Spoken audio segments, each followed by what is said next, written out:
Super El Niño ప్రభావంతో తీవ్ర కరువు పరిస్థితులు నెలకొన్న సమర్థవంతమైన వాటర్ మేనేజ్మెంట్తో గోదావరి డెల్టాకు తాగు సాగునీరు అందిస్తున్నామని మంత్రి నిమ్మల రామానాయుడు అన్నారు.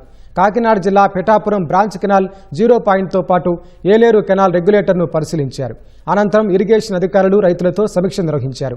ఏలేరు ఆయకట్టు కింద సాగునీటి విడుదల కాలువల నిర్వహణపై పలు ఆదేశాలు జారీ చేశారు.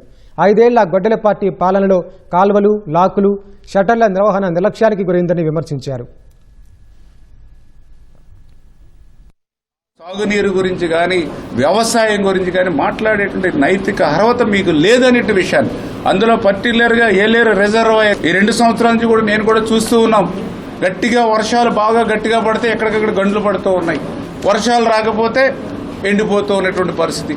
మీ 5 సంవత్సరాల పరిపాలనా కాలంలో దీని వంక చూసినటువంటి పాపానే మీరు పోలేనటువంటి పరిస్థితి. కూటమి ప్రభుత్వం అధికారంలోకి వచ్చాక ఈ ఏలేరు రిజర్వాయర్ కానీ ఈ గోదావరి డెల్టాలో ఉన్నటువంటి పరిస్థితుల్ని చూసే చంద్రబాబు నాయుడు గారు 36 ప్రాజెక్టుల ప్రాధాన్యత ఆంధ్రప్రదేశ్ రాష్ట్రంలో పూర్తి చేయడానికి తీసుకుంటే ఆ 3 ఏళ్లలో పూర్తి చేసేటువంటి ప్రాజెక్టుల్లో గోదావరి మోడరేషన్ కూడా ఒకటిగా చంద్రబాబు నాయుడు గారు క్యాలెండర్లో ప్రకటించారు.